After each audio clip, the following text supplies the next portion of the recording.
श्री स्वामी समर्थ. आज पाहूया अपूर्ण प्रेम कहाणी. आज चौघींच्याही चेहऱ्यावरून उत्साह ओसंडून वाहत होता. बऱ्याच महिन्यांनी त्या चौघी अशा कुठेतरी 3 दिवसांसाठी बाहेर जात होत्या. माला, आशा, गीता आणि नीता या चौघी अगदी कॉलेजपासूनच्या मैत्रिणी होत्या. नोकरी लागल्यावर, लग्न झाल्यावर पण त्यांच्यातील मैत्री टिकून होती. फक्त माला त्यांच्यात अविवाहित होती.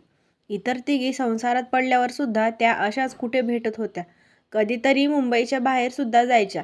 तिघींच्या घरच्यांनी त्यांना परवानगी दिली होती. त्यामुळे नवरा, मुलं जी आता मोठी झाली होती, असं कोणीही त्यांच्याबरोबर नव्हतं. नाही म्हटलं तरी त्यांना घरच्यांची काळजी होतीच, ती त्यांच्या बोलण्यातून जाणवत होती. परंतु खूप दिवसांनी मुंबईबाहेर कुठेतरी जाणार म्हणून त्यांच्यात एक एक्साइटमेंट होती. सर्व 50च्या पुढच्या होत्या, पण त्यांचा उत्साह एखाद्या तरुणीला लाजवेल असा होता. फोनाफोनी झाल्यावर त्या एका ठराविक ठिकाणी सकाळी 6 वाजता भेटल्या. तेव्हा त्या नेहमीपेक्षा जास्तच तरुण दिसत होत्या. 3 दिवसांसाठी त्यांनी एक खाजगी कार बुक केली होती. चौघींचा प्रवास सुरू झाला. मग काय गप्पा-टप्पा, हास्यविनोद यांना ऊत आला होता. मध्येच त्या एका निसर्गरम्य ठिकाणी नाश्त्यासाठी थांबल्या.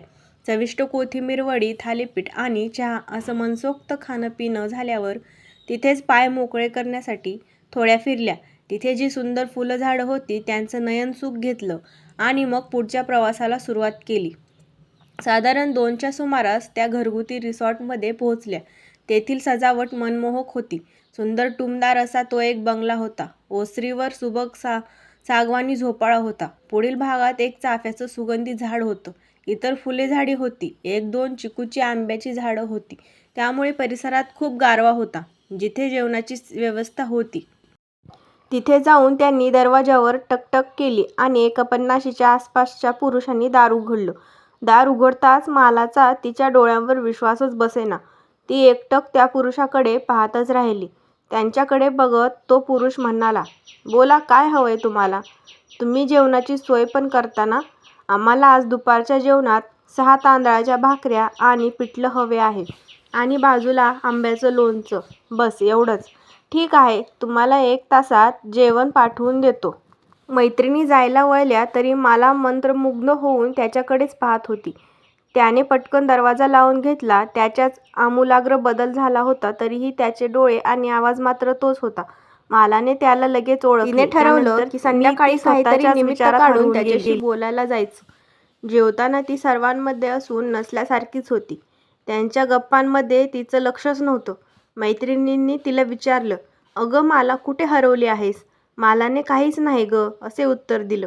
संध्याकाळी काहीतरी बहाणा करून ती एकटीच तिथे गेली आणि तिने दरवाजावर टकटक केलं. दारावर टकटक ऐकून माधवने बाहेर येऊन दरवाजा उघडला. दारात सकाळच्या स्त्रियांपैकीच एक स्त्रीला पाहून तो म्हणाला, "रात्रीसाठी काही जेवण हवे आहे का?" मालाने सरळ त्याला बाजूला करत ती घरात शिरली. माधव तिच्याकडे अचंबित नजरेने पाहतच होता. ही अशी काय अगोचर बाई सरळ घरात शिरली?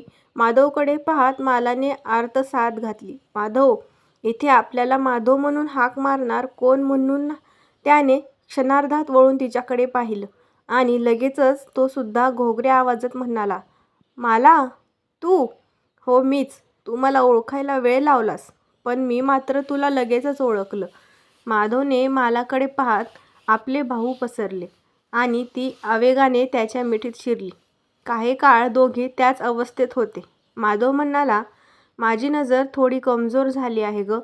आज सकाळपासूनच मला तुझी खूपच आठवण येत होती. तू इथे कशी काय?"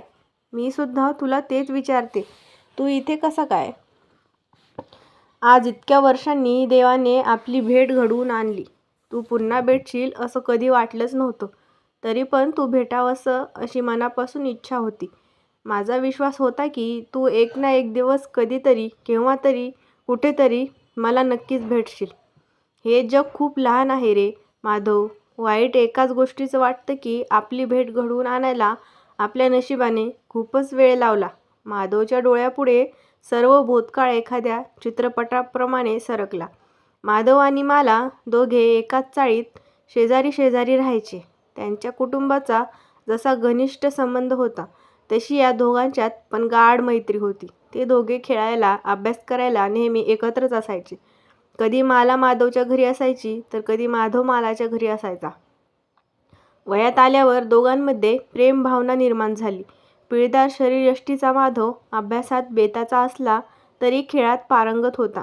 निमगोऱ्या रंगाची, बदामी डोळ्यांची, सरळ रेशमी केसांची माला दिसायला देखणी आणि अभ्यासात पण खूप हुशारच होती. दोन्ही कुटुंबाने त्यांची मैत्री आणि प्रेम सुरुवातीला मान्य केले होते. मालाचे बाबा माधवकडे त्यांचा भावी जावई म्हणूनच पाहत होते. त्यामुळे दोघेही तरुण झाल्यावर पण त्यांच्या भेटण्याला कोणाचीच अडकाडी नव्हती. दिवसेंदिवस त्यांच्यातले प्रेमसंबंध गहिरे होत चालले होते.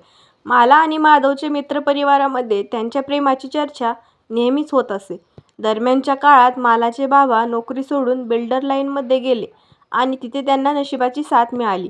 त्यांची सांपत्तिक स्थिती खूपच सुधारली. कालांतराने ते एका बंगल्यात शिफ्ट झाले. असं असलं तरी माला आणि माधव यांच्या भेटीगाठी चालूच होत्या. परंतु आता मालाच्या बाबांना श्रीमंत जावयाची स्वप्न पडू लागली. त्यांनी त्यांच्याच एका व्यावसायिक मित्राच्या बिल्डर लाईन मधल्या श्रीमंत मुलाशी मालाचे लग्न करण्याचे ठरवले. त्यांनी माधवला मालाला न भेटण्याचे निक्षून सांगितलं.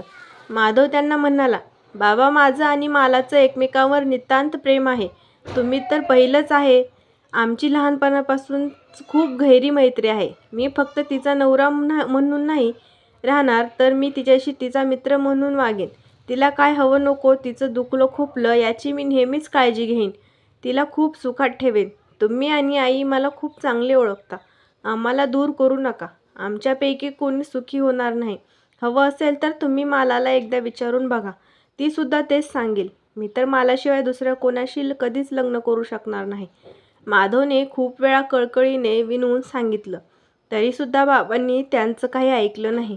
तितकंच काय, तर त्यांनी त्याच्याकडून वचन घेतले की तो हे घर शहर सोडून दुसरीकडे जाईल आणि पुन्हा कधीच येथे परत येणार नाही. तो त्यांच्या मित्रमैत्रिणींपैकी कोणाच्याही संपर्कात राहणार नाही. शेवटी नाईलाजाने माधवने त्याच्या घरी सांगितलं की त्याला बाहेरगावी नोकरी मिळाली आणि तो तिथेच जात आहे. 2 दिवसात अतिशय जड अंतःकरणाने तो तिथून निघून गेला. माधवने त्याची कर्मकहाणी मालाला सांगताच तिचे डोळे भरून आले. बाबा, आपल्याशी खूपच वाईट वागले. मी तुला खूप शोधलं रे. नियतीने आपली आणि आपल्या प्रेमाची खूप क्रूर चेष्टा केली. बाबांनी तुझ्या कर्तबगारीवर विश्वास ठेवून श्रीमंत जावयाचा मोह टाळला असता तर आपण एकत्र असतो रे. पण तुझं तर दुसऱ्या मुलाशी लग्न झालं ना, मग तुझ्या गळ्यात मंगळसूत्र नाही, श्रीमंतीच्या काही खुणा नाहीत, हे कसं काय? माधवच्या प्रश्नावर उसासा टाकत माला म्हणाली, अरे, बाबांनी मला सांगितलं की त्यांनी माझं त्यांच्या मित्राच्या मुलाशी रवीशी लग्न ठरवलं. मी त्यांना खूप विरोध केला, पण काही उपयोग होत नव्हता.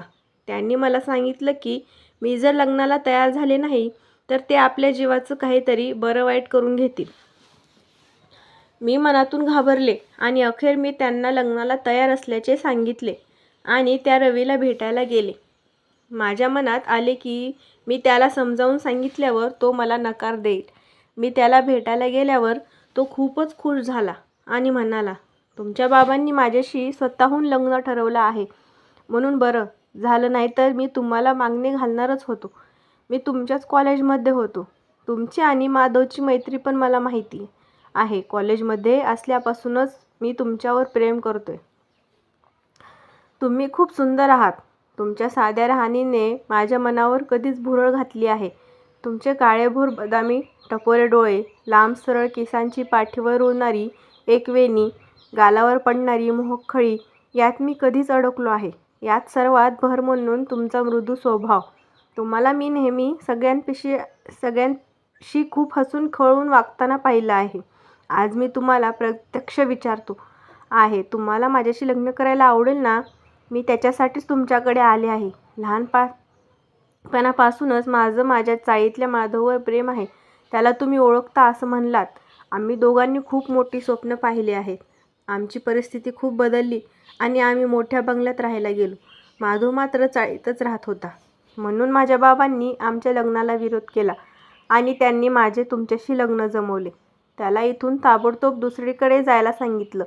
असं असताना मी तुमच्याशी लग्न करून कशी सुखी होईल असं तुम्हाला वाटतं का? मी तुम्हाला विनंती करायला आले आहे की तुम्ही या लग्नाला नकार द्या, म्हणजे मला थोडा अवधी वेळ मिळेल. मी माधवचा शोध घेईन आणि पुन्हा एकत्र येऊ शकू. तसं पण माधव आता तुमच्या आयुष्यातून निघून गेला आहे. तुम्ही माझ्याशी लग्न करा. मी तुम्हाला खूप सुखात ठेवेन. तुमच्या प्रेमाबद्दल मी कधीही उच्चार करणार नाही. माझ्याशी लग्न केल्याचा तुम्हाला कधीही पश्चाताप होणार नाही याची खात्री बाळगा. मला वाटलं तुम्ही मला समजून घ्याल. तुम्ही पण माझ्यावर एकतर्फी प्रेम करत आहात. तुम्ही माझं प्रेम समजून घ्यायला हवं. मी तुमच्याशी लग्न जरी केलं तरी मनाने मी तुमची कधीच होऊ शकणार नाही. त्यापेक्षा तुम्ही एखाद्या तुम्हाला साजेशा मुलीशी लग्न केलं तर तुमचं आयुष्य सुखात जाईल. अहो, एकदा लग्न झालं, सहवास वाढला की सहवासाने प्रेम निर्माण होईल. मी माझ्या चांगल्या वागण्याने आणि प्रेमाने तुम्हाला जिंकून घेईल. अशी कितीतरी उदाहरण माझ्या नजरेसमोर आहेत. माझ्या बाबतीत असं काहीच घडणार नाही, कारण मी लहानपणापासूनच त्याच्यावर खूप प्रेम करते. कृपा करून तुम्ही मला नकार द्या. तुम्ही म्हणता त्याप्रमाणे दुसऱ्या मुलाशी लग्न केलं तर तुमच्यात पण सहवासाने प्रेम निर्माण होऊ शकेल. मालाची रवीशी लग्न करण्याची अजिबात इच्छा नव्हती. ती आर्जवी नजरेने त्याच्याकडे पाहत होती. ठीक आहे, तुमची तशीच इच्छा असेल तर मी नकार देईन. नंतर रवीने मला नकार दिला आणि मी बाबांना निक्षून सांगितले, मी माधवशिवाय दुसऱ्या कोणत्याही मुलाशी लग्न करणार नाही. आयुष्यभर तशीच राहीन आणि मी माझा भार तुमच्यावर पडू देणार नाही. मी नोकरी करेन आणि एखाद्या वसतिगृहात वेगळी राहीन. मला वाटलं होतं की असं बोलल्यावर ते थोडा विचार करतील आणि आपल्या लग्नाला परवानगी देतील. परंतु तसं काहीच झालं नाही. नंतर मी घराबाहेर पडले. म्हणजे तू लग्न केलंस नाही केलं आणि आज आपण इतक्या वर्षांनी असे भेटलो आहोत. पण तू का लग्न केलं नाहीस? मला वाटलं तुझं लग्न झालं असेल म्हणूनच तू कधी परतून आला नाहीस. अगं, माझ्या मनात पण तूच असताना मी तरी दुसरं कोणाशी लग्न कसं करू? तिथून निघालो ते सरळ या गावात माझा एक मित्र होता म्हणून इथे आलो. इथे सगळेजण शेती आणि घरगुती व्यवसाय करतात म्हणून मी हा बंगला भाड्याने घेतला. एका खोलीत राहतो आणि बाकीच्या खोल्या पर्यटकांना राहायला देतो. 2-3 बायका सकाळी येऊन जेवण करतात आणि पर्यटकांची जेवणाची सोय करतात. कोकणी पदार्थ विकतो, बाहेरच्या शहरात पाठवतो. यावरच माझा उदरनिर्वाह चालला आहे. मला एक सांग, तुझ्या आईबाबांचं तुझ्यावर किती प्रेम आहे, तरी तू घराबाहेर पडल्यावर त्यांना काहीच वाटलं नाही? नाही ना रे, मला त्यांचंच खूप वाईट वाटतं. बाबांचा अहंकार त्यांच्या प्रेमापेक्षा वरचढ ठरला. आईला मात्र माझ्या जाण्याने खूपच दुःख झाले. मी वसतिगृहात राहत असताना बाबांच्या नकळत ती अधूनमधून मला भेटून जायची. मी गेल्यानंतर तिने बाबांना समजावण्याचा खूप प्रयत्न केला, परंतु तो निष्फळ ठरला. माझ्या वियोगामुळे माझ्या आठवणी काढून ती दिवसेंदिवस खंगत गेली आणि 10 वर्षापूर्वी तिचं निधन झालं. आईच्या निधनाने बाबांचा अहंकार पण गळून पडला.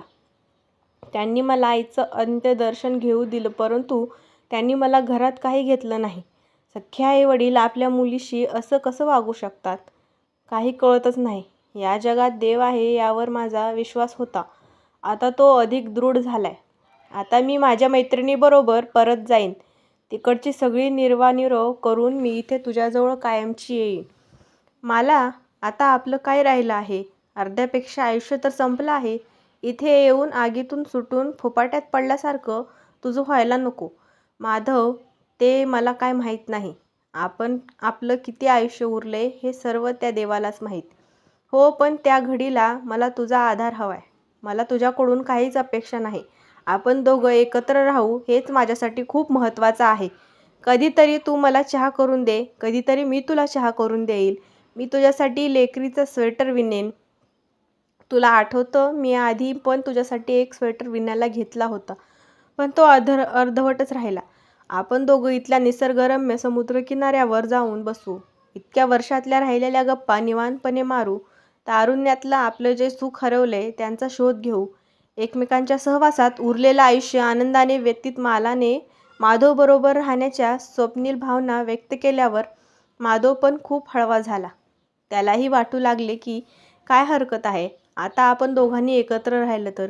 माधवने या जगाचा हर तऱ्हेने अनुभव घेतला होता, म्हणून तिला समजवण्याच्या इराद्याने तो म्हणाला, मला आता अचानक तू माझ्या जीवनात आलीस तर लोक काय म्हणतील?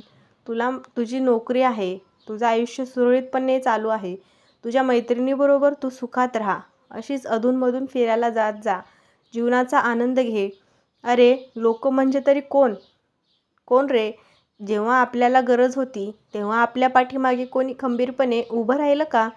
तुझ्या घरचे पण तू असा अचानक निघून गेल्यावर सुद्धा आयुष्य जगतच राहिलो ना. माझ्या सुखाचं म्हणशील तर मी माझ्या मनातलं दुःख मनातच ठेवले. हां, सुखी आयुष्याचा मुखवटा आहे. माझं खरं सुख तुझ्याबरोबर राहण्यात आहे. आता तू माझा हट्ट समाज आणि मान्य कर. माधवला त्याला परिस्थितीत मालाच्या अढळ प्रेमाचं कौतुक वाटलं. आपलं पण मालावर अजून परकोटीचं प्रेम आहे. आयुष्यात आपली ताटातूट होईल असं त्यावेळी कधीही वाटलं नव्हतं. आपण दोघांनीही सुखी संसाराची स्वप्न रेखाटली होती. स्वप्नांचा इमला असा कधी ढासळेल विचारच केला नव्हता. तो द्विधा मनस्थितीत सापडला. आयुष्याच्या सांज उतरणीवरती मालाचा सहवास त्याला हवाहवासा वाटू लागला. तू कायम अशी मुंबई शहरात राहिलेली आहेस. तुला हे असं अळगावात येऊन राहणं करमणार नाही. त्यापेक्षा तुझी नोकरी चालू ठेव आणि मी सुद्धा मुंबईला येईन. आपण कुठेतरी उपनगरात एखादा छोटासा फ्लॅट घेऊन राहूया. आता मला कोणी नोकरी तर देणार नाही हे नक्कीच, पण मी माझा व्यवसाय इकडून जिन्नस मागवून पुढे चालवू शकेन. म्हणजे आपण आपल्या कामांमध्ये व्यस्त राहू आणि एकमेकांसोबत राहायचं आपलं स्वप्नही पूर्ण होईल. नाही नाही माधव, आता मला त्या शहराचा पण कंटाळा आलाय. मी माझ्या नोकरीचा राजीनामा देऊन मला जे पैसे मिळतील ते आपण बँकेत ठेवू, त्याचं व्याज मिळेलच. तुझ्या व्यवसायात मी तुला मदत करेन. इथे शांत निवांत या गावातच आपलं उर्वरित आयुष्य व्यतीत करूया. या निसर्गाच्या सानिध्यात खूप मोकळं मोकळं वाटतंय. मुख्य म्हणजे मला माझं प्रेम याच गावात परत मिळालं आहे. मला सुद्धा तुझ्याबरोबर राहायला नक्कीच आवडेल. आता आपल्याला कोणीच वेगळं करू शकणार नाही. आता आपण आपल्या मनाचा कौल काय याचाच विचार करू. उशिरा का होईना आपण एकत्र येतोय याचे कारण आपल्या दोघांमध्ये असलेली आंतरिक ओढ. असं म्हणून माधवने मालाचे हात हातात घेतले. अत्यंतानंदाने दोघे एकत्र गुणगुणू लागले. युगायुगांचे नाते आपले नको दुरावा, युगायुगांचे नाते आपले नको दुरावा, सहवासाची ओढ निरंतर, सहवासाची ओढ निरंतर नको दुरावा.